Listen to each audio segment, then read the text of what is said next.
Algo de lo que deberemos lamentarnos siempre es por dar por sabidas las palabras de la palabra de Dios. Cuando te están contando algo, una historia que ya sabes, pones muy escasa atención. Es como que mentalmente desconectas. Y esto es lo que nos puede pasar con pasajes del Evangelio, con grandes solemnidades como la que celebramos hoy en la Santa Madre Iglesia. Celebramos la solemnidad de la Natividad de San Juan Bautista. Esta fiesta es para nosotros, como digo, esta gran fiesta de este precursor del Señor, un hombre único, irrepetible, a quien le correspondió una vocación del todo especial, estrechísimamente unido a nuestro Señor Jesucristo. Un hombre ejemplar, es decir, alguien en quien debemos aprender a mirarnos, de quien recibimos tantas lecciones de vida. Es un gran intercesor en el cielo, un gran protector de la Iglesia, porque así como es precursor de Cristo, es precursor del cuerpo de Cristo, de su esposa que es la Iglesia. Y así como él está íntimamente asociado no solo a su madre Isabel, evidentemente, y a su padre Zacarías, sino está íntimamente unido a la Virgen María, como lo está de su Hijo Jesús. Él es el que es capaz en el vientre de su madre de reconocer la presencia del Hijo de Dios en el saludo de María. El niño no habla, habla la madre, y en la voz de la madre reconoce la presencia del Hijo. Estamos en Lucas 1:57. Por aquellos días le llegó a Isabel la hora de dar a luz y tuvo un hijo. Cuando sus vecinos y parientes se enteraron de que el Señor le había manifestado tan grande misericordia, se regocijaron con ella. A los 8 días fueron a circuncidar al niño y le querían poner Zacarías, como su padre. Pero la madre se opuso diciéndoles: no, su nombre será Juan. Ellos le decían: pero si ninguno de tus parientes se llama así. Entonces le preguntaron por señas al padre cómo querían que se llamara el niño. Él pidió una tablilla y escribió: Juan es su nombre. Todos se quedaron extrañados. En ese momento a Zacarías se le soltó la lengua, recobró el habla y empezó a bendecir a Dios. Un sentimiento de temor se apoderó de los vecinos y en toda la región montañosa de Judea se comentaba este suceso. Cuantos se enteraban de ello, se preguntaban impresionados: ¿qué va a ser este niño? Esto lo decían porque realmente la mano de Dios estaba con él. El niño se iba desarrollando físicamente y su espíritu se iba fortaleciendo, y vivió en el desierto hasta el día en que se dio a conocer al pueblo de Israel. La maravilla de la presencia de Juan Bautista en la historia de la salvación es la historia de un hombre enamorado de Cristo, mayor que él por 6 meses y sin embargo súbdito suyo, más pequeño que él en el plan de salvación. Un hombre que se conoce y un hombre fiel, que cumple el encargo, la misión. Un hombre fiel a su llamada, a su vocación, que sabe dónde estar, que sabe cuándo aparecer y que lo más difícil que muchas veces nos pasa a nosotros en esta vida, que sabe desaparecer. Porque qué bien sabemos nosotros tantas veces aparecer y cuántas veces nos cuesta a nosotros desaparecer en el momento indicado por el plan de Dios. El no apropiarse nunca una obra que no es suya y saber que Él conoce la voz del esposo. Quizá esto es, para mí, uno de los aspectos más impresionantes de este hombre. Conoce la voz de Cristo, le conoce a su Señor. Qué bien nos vendría a nosotros poder decir que le conocemos, que conocemos su voz, que conocemos sus intenciones, sus deseos, que conocemos el plan del Padre y que estamos dispuestos a cumplirlo con todas sus consecuencias.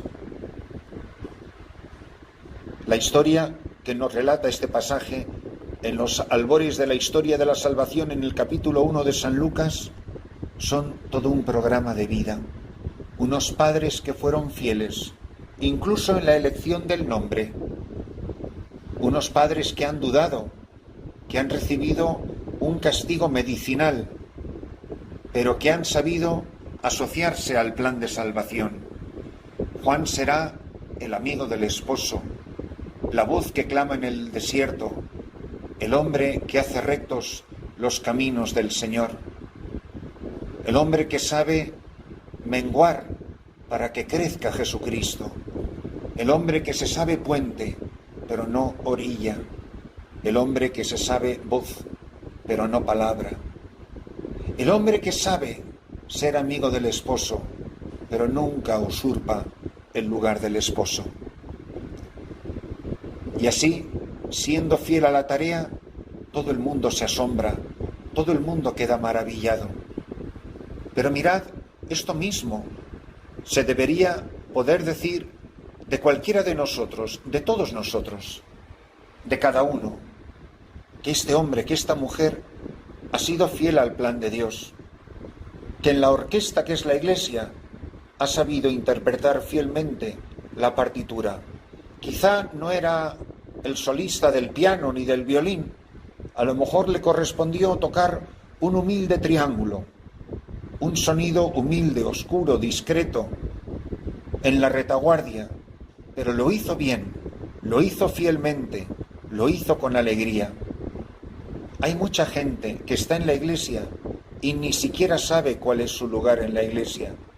Hay muchos sacerdotes que estamos en la Iglesia, pero no sabemos cuál es nuestro lugar en la Iglesia. Entonces se nos llena el corazón de envidias, de recelos, de ambiciones, de orgullos, de soberbias, porque aspiramos a cargos para los que Dios no nos había pensado. Y no nos damos cuenta que aspirando a lo que Dios no ha pensado para nosotros, estamos impidiendo que se cumpla el plan de salvación. Porque aspirando a lo que no nos llama Dios, normalmente dejamos de cumplir aquello para lo que nos llama Dios. Mirad, tú que escuchas, yo que hablo y que también me tengo que escuchar. Yo de verdad, en este momento de mi vida, con los años que tengo, con el camino que he recorrido, tengo claro cuál es mi lugar en la Iglesia. Tengo claro cuál es mi lugar en el plan de salvación de Jesucristo. O tengo mi propio plan, tengo mis propios secretas aspiraciones, mis propias ambiciones, mis propios logros, buscando los aplausos o los reconocimientos, porque no sé menguar, porque no sé desaparecer. Nos cuesta tanto el anonimato, nos cuesta tanto la oscuridad, nos cuesta tanto no ser la persona de relumbre sobre quien está puesto el foco y la atención. Nos da a veces tantos celos cuando vemos que otros son reconocidos y nosotros somos olvidados, porque nunca entendimos cuál era el plan de Dios para nosotros. Pues que la celebración de esta Santa Misa nos ayude, por intercesión del gran San Juan Bautista, a saber reconocer cuál es mi lugar en la Iglesia, cuál es mi lugar en el plan de salvación, y en el plan de salvación concreto para mis feligreses, para las personas que se me han encomendado, para mis hijos, para mi marido, para mi mujer. Tengo clara cuál es mi misión. Tengo claro lo que espera el Señor de mí en este momento. ¿Estoy usurpando el lugar de Cristo en la vida de alguien? ¿Me he convertido yo o estoy empeñado en convertirme en el centro de la vida de alguien, cuando el centro de la vida de todos solo lo puede ser Jesús el Señor? Pues que cada uno de nosotros, viviendo fielmente la vocación, pueda dejar este sabor en los demás y que, parafraseando las palabras del Evangelio, que dice, cuantos se enteraban de ello, se preguntaban impresionados, ¿qué va a ser de este niño? Esto lo decían porque realmente la mano de Dios estaba con él. Y yo os pregunto, la gente se pregunta impresionada sobre nosotros, ¿qué va a ser de este hombre? ¿Qué va a ser de esta mujer? Porque mirad, nosotros tenemos un lugar en la historia de la salvación tan importante o más, porque sabemos mucho más que Juan el Bautista. Juan el Bautista nunca vivió en esta vida la Pascua de Jesús, nunca vivió Pentecostés, nunca vivió su pasión, su muerte, su resurrección. Nosotros no hemos recibido todo eso. Nosotros vivimos en una plenitud muchísimo más grande que en la que vivía él. Por eso, también la gente tiene que preguntarse de nosotros, ¿qué va a ser de esta persona? ¿Qué va a ser este hombre? ¿Qué va a ser esta mujer? ¿Y por qué pregunta la gente eso de nosotros?